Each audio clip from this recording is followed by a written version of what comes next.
You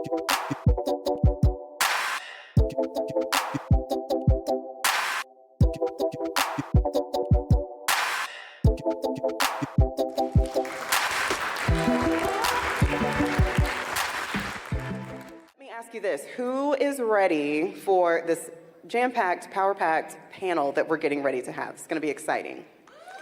Oh, woo!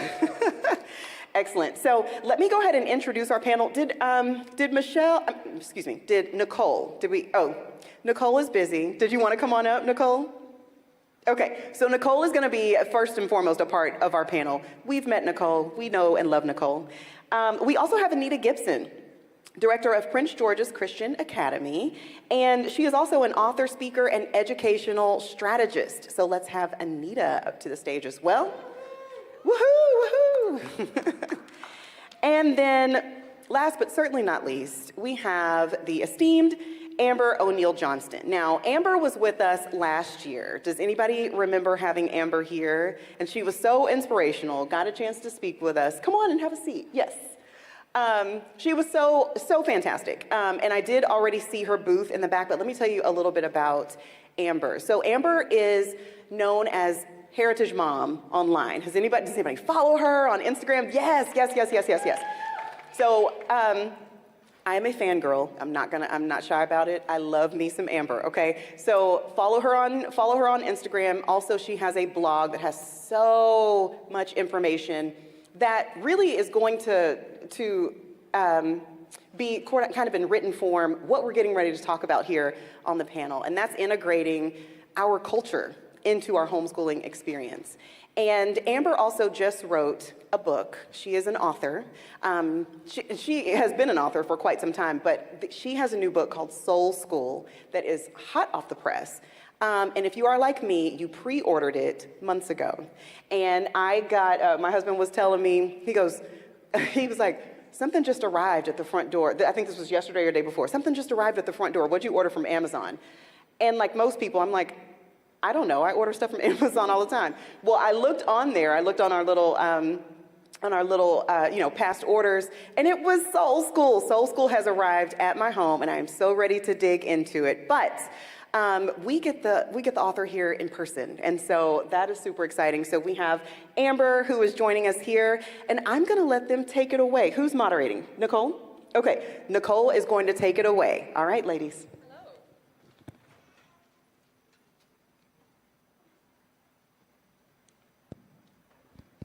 I'm on. Okay, thank you. Hi, everyone. So today we are really having a workshop and a panel where we're going to talk about culturally relevant homeschooling. And so I have with me today Ms. Amber O'Neill Johnston, the heritage mom, as she said before. She says Charlotte Mason with the afro.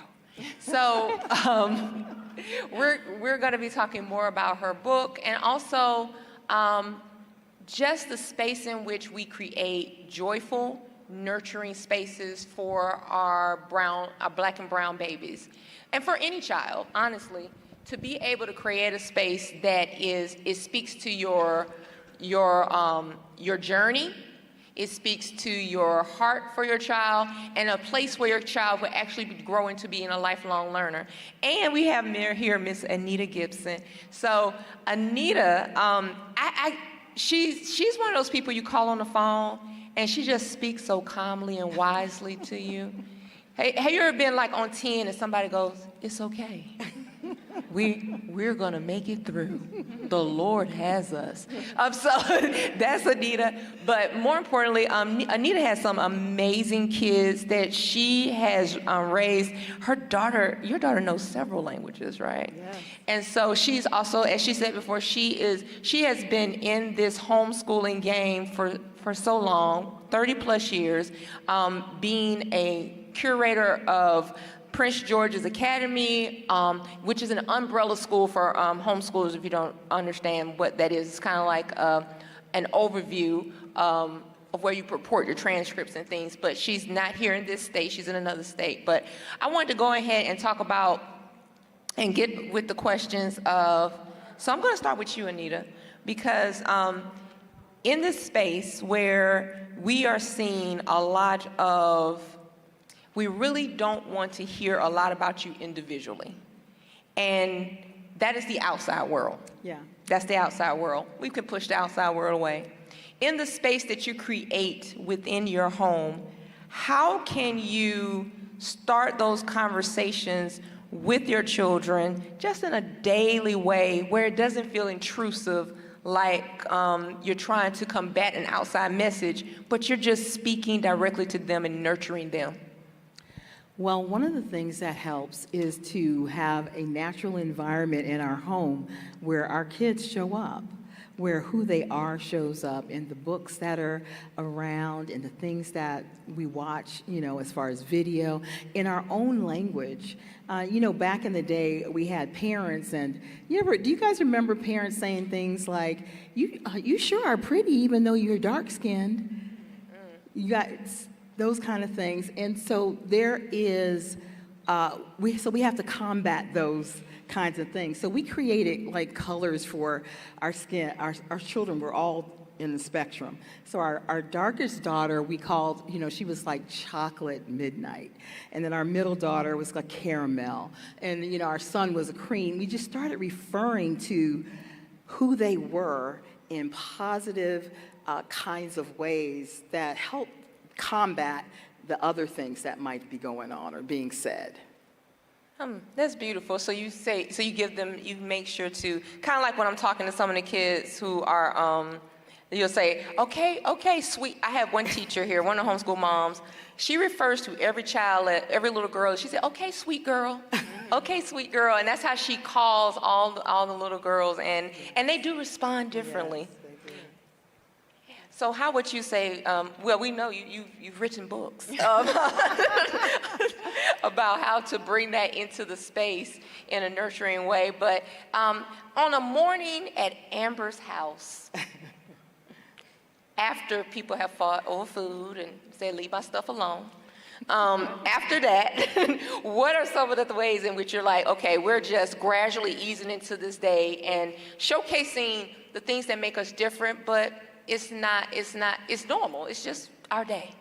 So I think that word normal is what I want to pick up on. And back in the day, W.E.B. Du Bois was over the Crisis magazine for the NAACP. They launched for just a little over a year. They had a little magazine for children called the Brownies Book. And when he was explaining why they started it, he gave like 5 reasons. And one of them, I'll paraphrase, was to show Black children that being Black is normal. And that's kind of always been my goal in my house. And to the extent that my kids find it quite funny that I come places and speak and write and talk, they're like, about what? And I'm like, about what we're doing. And they're like, what are we doing? Because it's a normal and natural aspect. So I would say the entire atmosphere of the home. So that's the art that's on the walls, the music playing in Alexa in the morning while we're fixing breakfast, the stories that I read aloud. We read poetry each day, the poems that we're reading. It just embodies all of who we are. And from the outside world, it looks like, wow, they're doing a lot of Black stuff. But no one would ever say that in anyone else's household. I would just say we're just doing things. We're not doing a lot of Black things, we're just doing things, and the things I happen to pick are things that are related to our culture a lot. And so it's normal for us. And I think normalizing it and not making it just like a Black history thing or a let me try to tack this on to the end of the day type of a thing, that's what helps our children to feel like this is a natural part of their worlds. Yeah. I thought it was like kind of funny how kids will check you. They'll be like, you going somewhere to talk about what? Yeah. Like, They're like, why does anybody want to hear you talk? I'm like, yeah, really, I don't know. I was like, I'm putting on a conference. My kids said, why? Yeah. Like, why are we doing this? Yes. Why is everything green? Yeah. You don't even like green. I was like, stop. So that's what the kids would do. But also, I wanted to talk more about, because Anita, you're in the part of your journey where your children are adults. Like, they're past college. They're like, they're those people. They're not ebbing and flowing in and out your house yet. Hey, some of you're gonna recognize when you get those kids in the 20s, You still mama. There's a lot going on, but you're always mama. So in this part of that particular journey where you're seeing your children be adults, what are some of the fruit that you see? Because I think it's in Proverbs 31 where it talks about that a mother, her children will call her blessed, yes, and will praise her. What are some of the ways in which you've seen your children, you've seen that legacy like roll out for your children for what you had as a vision? One of the things I love is going on vacation with them as adults. And when we get to the venue, wherever we're going, they get to talking. And they talk about all kinds of things I don't remember. But it's amazing. They never talk about, the group class or the curriculum, or they always talk about experiences. Do you remember when we went to? Do you remember when Dad was sitting outside with us on the sidewalk and we did sidewalk chalk parties? It's like things that we forget about. It's those little moments when we took the time to be with them. And they remember that. And it is such a blessing to them. Many times we think homeschool is about the academics. It's so much more about the relationship. And the time that you get to spend with your child, just being you, has such value to it. And you don't even understand that until they get grown and they start telling the stories. I love how you said being you. One of the things that in this title, it said culturally relevant homeschooling journeys and the place of healing. The healing journey is like, I have found that I am able to be my least stressed, most authentic and transparent self while I'm homeschooling, because you're just showing up in the space for your children. Can you? I want you to talk a little bit more about what you just said. When you said like you're just being you. I remember one homeschool mom said, sometimes I feel like when I first started homeschooling, I had a lot of anxiety, but I feel like my homeschool journey has given me a breath. Wow. So, in general, life is moving at such a fast pace that there's many things we miss. When we come home, we have the opportunity to be still enough and to create margin in our life so that we can really hear God, so that we can really figure out who we are. Like, we thought homeschool was for the kids. Homeschool is for us, because they can only become what we learn to be. And so even your mistakes are areas that God uses to help your child become who they need to be. So you don't stay in your mistakes, but you grow from them. And so sometimes we're looking at Susie and Sis over there, and we're saying, I wish I was more like her. Our kids will never become who God intended for them to become unless we become who we are.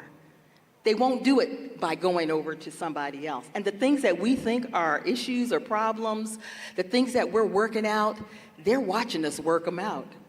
And it's having impact on them. I remember when my mom was so angry, and she used to fuss at me, and she pushed me around, and she actually started apologizing to me. My mom actually said, I'm sorry, I was wrong. This is what my daughter is saying, because I haven't always been the mom that I should be. But she saw who I was and who I became. And it also showed her that she could have flaws, she could have issues, and she could get better too. Wow, that is amazing.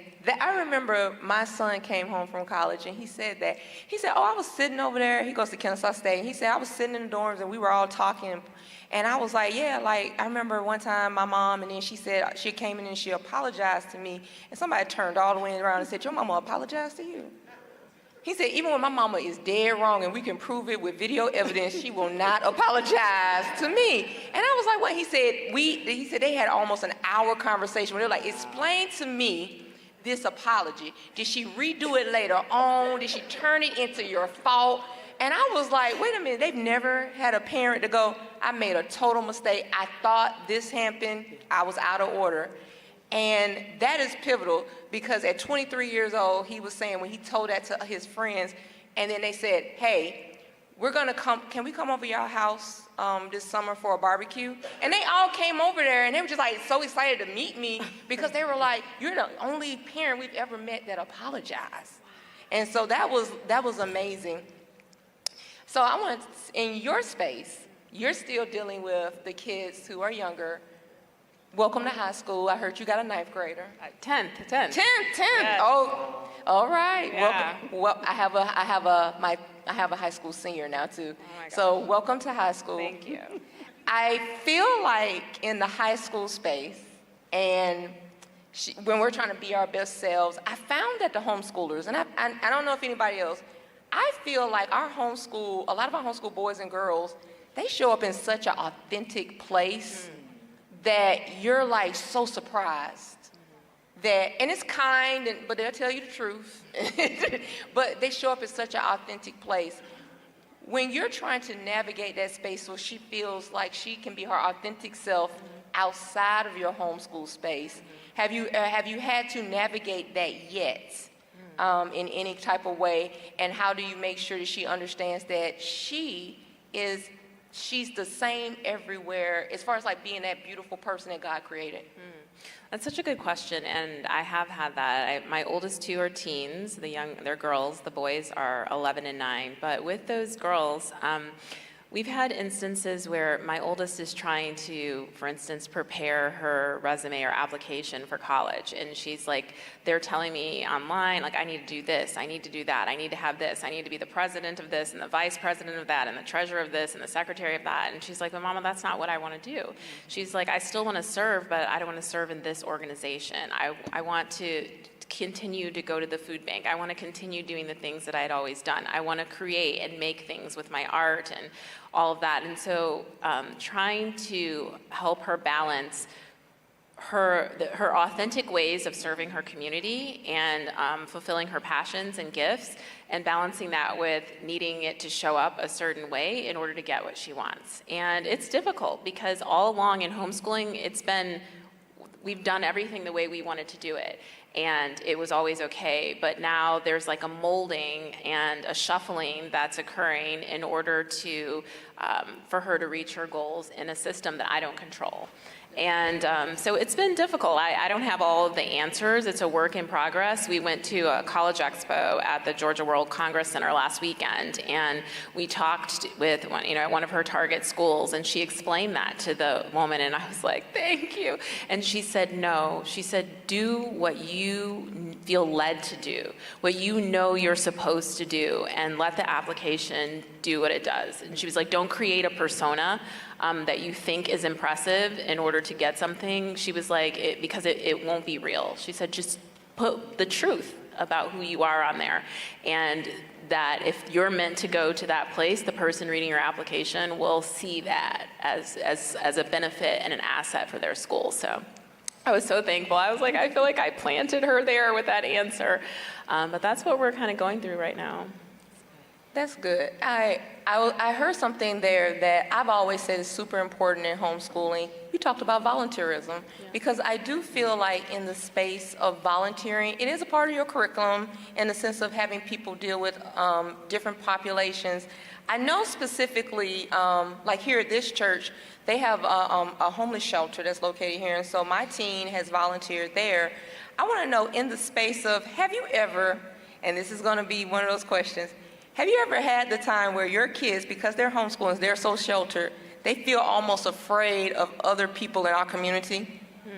They pull back and like, I'm not sure. And in that space, how do you navigate that to make sure they understand that, hey, I get that you are living a very,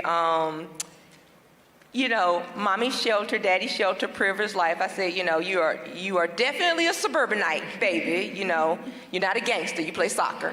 So in that space, how do you try to incorporate where they have a heart for all people? Because the Lord said we are to love one another. So we're trying to make sure they do that. So what are some of the activities, and I'm gonna come back to you, Amber, when you talked about volunteerism, to make sure they just have a heart for all people? I let the kids choose the areas, and for some reason, my kids are always wanting to serve in things related to food. And I'm just like, the food's not for you. You can't eat the food. But that's just, I think the idea that there would be people hungry, they hate being hungry, and that there would be people that don't have enough, so they tend to serve in that area. So from their littlest ages, they've always been in that environment, and we spend a lot of time talking about the fact that everyone can be poor. It's not just financially poor. There are other ways that our family is poor in some ways that we need help and prayer for. And so I have tried to set it up where it's not like, oh, we're here and we're just coming to help these people and all that, but that there are other situations where people are helping us. Even me being at this conference today, it's a help and a blessing to me. It fills me up in ways that no other place has done. So I think that that has definitely helped. And I've seen it not just with socioeconomics, but when we went to serve at a nursing home where the kids were going and singing carols, and afterwards the older residents wanted to interact with the kids, my kids and the other kids that were with us, and these kids were terrified. They wouldn't go talk to them. They're like over here. I mean, you would have thought it was something out of a movie. I was mortified. I was so embarrassed. I felt so terrible. And I got in the car. I was like, what's wrong with you? Like, these people are trying to talk to you. They want to hug you. They want to ask you questions.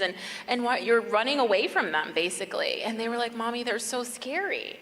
And I realized that there was a gap with so many of us being transplants.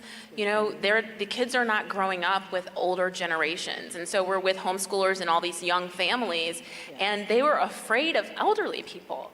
And I knew then that, that's on me. I need to make sure that they're getting more of that exposure. So we have to be a lot more intentional as homeschoolers to see where those gaps are, and for our children to spend quality time with a variety of people so that they don't have those apprehensive moments. Yeah, we have that at our homeschool co-op, Decatur Christian Home Educators. We actually have grandparents that are we have grandparents that are teachers, and so with that multi-generational group, it does bring a different dynamic, and they feel like they can talk to older generation. With your children also, with them now being adults and everything, but even in the past, what were some of the ways you incorporated your volunteerism? Or I would say every person has something they're supposed to complete on behalf of the kingdom. How did you pull that out of them? So we always had a love of children, and so in our family, we did strange things like we lived in a townhouse for 28 years in this huge town, like 150 houses, townhouse community, and we would invite the children in, and our neighbors would be, oh my God, you're letting him in your house. It's like, yeah, it's okay. There's nothing in here that. All our stuff is old. We're homeschoolers and we don't have fancy, expensive things, but we would open the door to the children in the neighborhood. We would do Bible study. We'd have after school kinds of help with their homework. So our kids grew up being used to not being centered in themselves. And so they got used to thinking, well, life is about how can we help somebody else? So Mom and Dad created a house that was comfortable enough that kids in the neighborhood could come in and they could sit down, and we weren't worried about our couch. And one of our couch got broke one time, and we just went and bought another one because people are more important than things. I heard something in there, and this is going to be my last and final question. You said that we would invite kids in and we would do Bible study and we're tutoring and things like that. And the reason I wanted to bring this up because I feel like so many of us don't recognize the things that we consider to be our mundane and our everyday is actually a gift, and that we can turn it into the next step of our mission. And I'm coming around to the fact that you have a school, and so those years of doing that turned to that mission the same way as what you were doing at home with your children has turned into your mission. So can you talk about how, as a mother in this space, that you have spent the time with your children and how those things that you have grown, you have that fruit, you're willing to share it. Can you speak more on that? Absolutely. Like you said, it doesn't have to be fancy. as you grow and become who you are, just being who you are, you just share who you are with others. If that's cooking, then you work out ways where your kids are, doing cooking, and maybe they're inviting some of their friends in. You're always looking for ways to engage others. Evangelism, if you will, is a very natural process. We don't have to go stand on the street and, wave our hand or hold a Bible. We can just be who we are and involve our kids in what we're doing, and then let their friends join in with that. And now my son, who is married and he has 2 children, he has just naturally that same thing. And our daughter's the same way. When they talk to me about Thanksgiving, they're inviting all their friends. My daughter, our oldest daughter, is a diplomat. She works for the State Department. And she is in South Korea right now. And so we were talking about Thanksgiving, and so I was telling her what we were doing. She's like, yeah, I'm opening up the house because we have people here, they don't have any family. And so at Thanksgiving, I want to invite them in. And I thought to myself, wow, there's that legacy, just being who we were. Now they're doing the exact same thing. That's beautiful. As far as like your kids with your journey, I think, I like to say one thing is that I appreciate a blog. I say this all the time. I say this to Amber all the time, like, okay, so y'all make TikToks. That's cool. We cool. Some of us like to read. We had blogs. Some of us like to read. So we appreciate a blog. Plus, it's RSS feed. I'm getting all, and you could just go back through the history and find stuff. It's searchable. I like a blog. I don't have a blog, but I do like a blog. So in that space, when I was, because I was going back through it and I was looking at back when you first started putting up things, talking about the journey with your children, and the curriculum and everything in your new book. Can you talk to us a little bit about some of the things that you're, from that journey, that you've pulled forward to be in that book that everyone can have it? It's called Soul School. Thank you. I can share. I think that what was happening in the beginning of our homeschooling journey, there were a lot of resources, so many homeschooling resources. And I would go and pour over all of this, and there was literally nothing that had anything that resembled my children. There were no stories being recommended. There were no books being recommended. There were no lessons. There were no pictures. There were no videos. And then Black History Month would be, a little mention of here or there, the civil rights movement, and then we'd go back to normal. And you can read my first book to figure out how I came to this, but I had to say enough is enough. I cannot do this. And we just blew up everything and started from scratch. But that means I had to create everything. I had to read every book and find every, I'm making sure that's not an animal. Okay. We do have animals in the lobby. I know. We I have want to make snakes sure and that's birds not what that and was. sugar gliders. So, okay. I had to create everything from scratch, and it was very time consuming, it was very lonely, and it was very hard. And so since then, Heritage Mom is about sharing the things that I created for my kids for the next moms behind me that don't have to start everything from scratch. And Soul School is an entire book about Black children's literature, from toddlers all the way to teens, with robust book lists, discussion questions, project ideas, and it just goes on and on very deeply into Black American culture and across the diaspora as well. And it's like, I created that book because that's what I needed. That's what I wish that I'd had, how much time it would have saved me to have a trustworthy voice who was creating something with my kids in mind. And it's called Soul School because the materials, these resources, they have fed my children's soul. And because, it's got soul or whatever. So it's a play on words. Everybody would immediately know what it is. But my, giving back, or how I've chosen to interact with the community, is to say that it's hard and it's been lonely, and I don't want it to be that way for other people. And so here are all the lessons. They're like open source. All my lesson plans with my kids that I use, I put them on my blog because I'm old. And I put those lesson guides out there, the books. Here are the links to the videos. Here are the poems I read to my kids in the morning. These are the songs that we're singing when we finish breakfast. Here's the art that we're gazing upon. Like, it's all there available for you, because I know that it's hard to create that for yourself. Well, guys, we are so excited that both of you were able to come and just share your wisdom and your journey with us. I do want to acknowledge Anita's husband. He's here, and so he's definitely part of that duo as she was talking about with the things they were doing in their homeschool journey. And so I do want to put a plug out there that on tomorrow we are having the Black Homeschooling Fathers panel. It is the last panel we have. As we say, we end with the men. But thank you so much.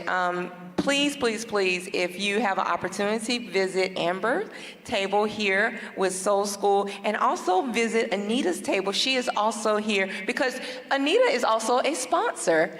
Anita is a sponsor with the National Homeschool Advocacy Organization. Can you please talk more about that? Absolutely. We're like a one-stop shop for finding just the simplicity of homeschool. You guys notice, like, everybody's talking about homeschool now. And if you go online and you try to find stuff, there's like 3,000 references.